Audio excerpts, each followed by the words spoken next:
nochmal eine andere Konstellation, wie man das Zelt aufstellen kann. Ich muss aber sagen, so habe ich es auch noch nie aufgestellt. Also hier am Strand ist genug Fläche, die ich schnell steinfrei räumen kann. Das ist schöner, schwerer, feuchter Sand. Den in die Tüte wieder, dann steht das Zelt 1A. Aber hier waren überall diese Liegen, die lagen hier rum.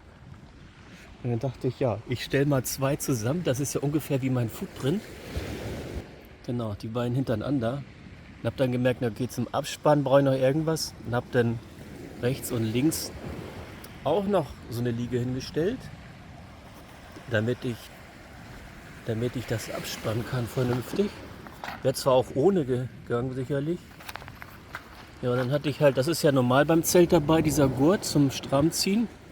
Hatte ich mir hier dann ein Seil rumgemacht. Und das hier mit dem Stein, die anderen hatte ich probiert, die gingen nicht. Das dann festgeklemmt, dass also nach hier das nicht weglaufen kann. Hier hatte ich es eingeklemmt, das Ding. Und hier vorne, wo ja der meiste Zug drauf ist, da hatte ich diesen riesen Stein genommen, einmal rumgewickelt. Die Leine hier, die hatte ich nachher als Wäscheleine für die Socken. Die will man ja nachts vielleicht nicht unbedingt zelten. Und da hier so eine, ja, das ist frei, dann kann hier die Aufstellstange, könnte da rein. Deswegen gibt es hier Zug nach hier, dass die nicht aus Versehen da reinrutscht. Und dann, ja, hier einfach oben gebunden da auch. Und dann nachher abgespannt. Und dann steht das recht bilderbuchmäßig. Ich wusste, dass es heute nicht regnen wird, deswegen habe ich also die gar nicht aufgestellt. Die hätte man sonst zum Beispiel, wenn ich wüsste, dass es nass wird, hätte ich die hier oben irgendwie angebunden. Das hätte vollkommen ausgereicht. Aber es war trocken geblieben. Es ist auch nicht feucht geworden, wie das gleich in grün. Also hätte ich hier super hochziehen können. Dann wäre auch das gut gegangen. Ja, ich schlafe dann gerne offen, dass die Apsiden hier, ja, der wird ja dann hier hinkommen. Also es wird nicht ideal laufen, weil der hier ziemlich steil ist, der Winkel. Der ist normalerweise nicht so steil. Ich kann das ja nochmal aufmachen, dass das noch ein bisschen trocknet hier, die letzten Minuten.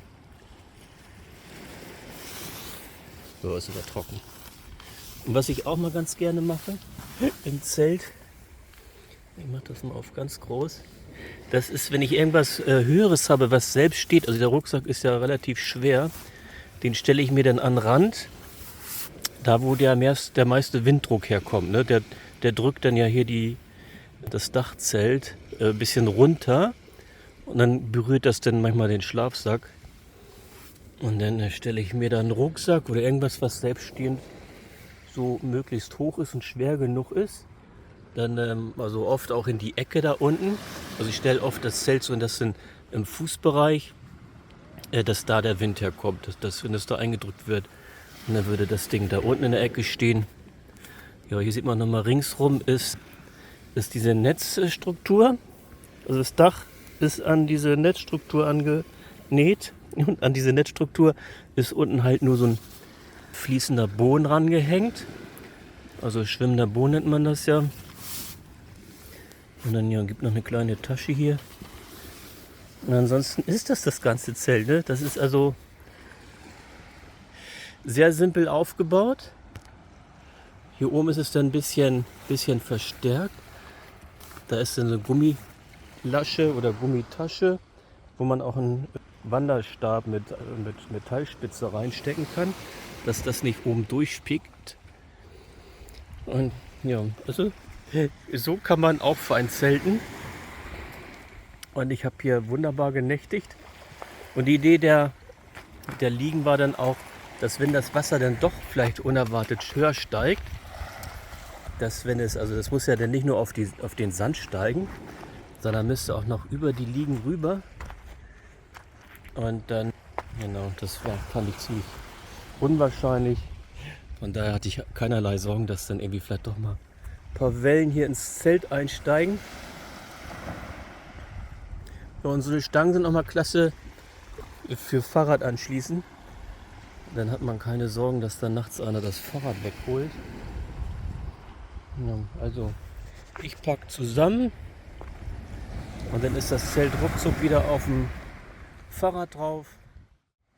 So, mangels gerader Grasfläche, die ich hier vorne erwartet hatte, das sah man ja bei Google nicht so toll. Genau, also da vorne wird es ein bisschen grün geben, aber das ist alles kruppelig, da kann man nicht drauf schlafen. Und ja, auf dem Sand könnte ich hier, aber als ich die liegen hier sah, dachte ich stelle mir so eine Burg zusammen von 4 Liegen und habe da das Zelt draufgestellt. Ja. Fahrrad hinten ran. Also gefällt mir ausgesprochen gut. Auch steigendes Wasser dürfte kein Problem sein, selbst wenn das bis hierhin kommt. Ins Zelt läuft es so schnell nicht. Und die Berge da hinten.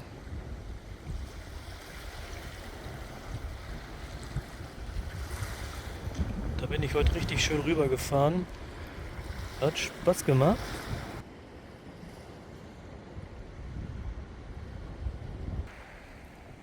Ich hole mal nachts hier raus. Was heißt nachts? Es ist 8 Uhr. Aber es ist halt optisch Nacht. Habe ich mir eine kleine Lampe angemacht? Dann finde ich das besser wieder. Naja, nicht wirklich. Meine Socken, die werden wahrscheinlich eher nass hier draußen. Gehangen. Aber das ist alles soweit fertig. Ja, meine Trinkflaschen habe ich alle. Ich habe jetzt noch so, weiß ich, ein Viertel-Liter Wasser. Damit muss ich jetzt irgendwie auskommen bis morgen. An die Orangen. Also morgens zum Frühstück gibt es die Orangen noch. Und jetzt könnte ich vielleicht noch einen Tick mal nachspannen hier. Das ist dran. Der Wind hat ja aufgehört.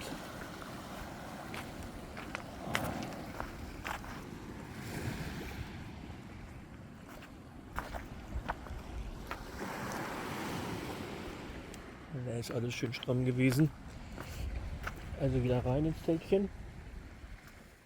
Also der Schlafsack, der entlüftet jetzt.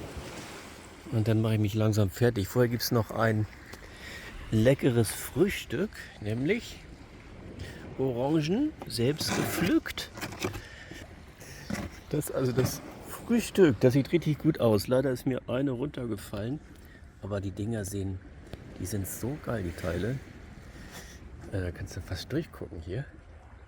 Ich meine, die gegen Sonnenlicht, das sieht man jetzt glaube ich nicht so. Und die schmecken, weiß nicht, irgendwie anders als die wir bei uns haben. Und dazu natürlich Nutella-Brot oder Schokocreme-Brot. Funktioniert auch. Fladenbrot mit Schokocreme. Und das Ganze vor der Kulisse hier, Leute. Und Ende November muss man sagen, ich sitze hier in kurzer Hose. T-Shirt ziehe ich gleich aus. Also für meine Langsleeve hier, dass ich dann nur noch T-Shirt habe. Und die kleinen, also nächstes Mal nehme ich nur die kleinen mit, die schmecken irgendwie noch besser.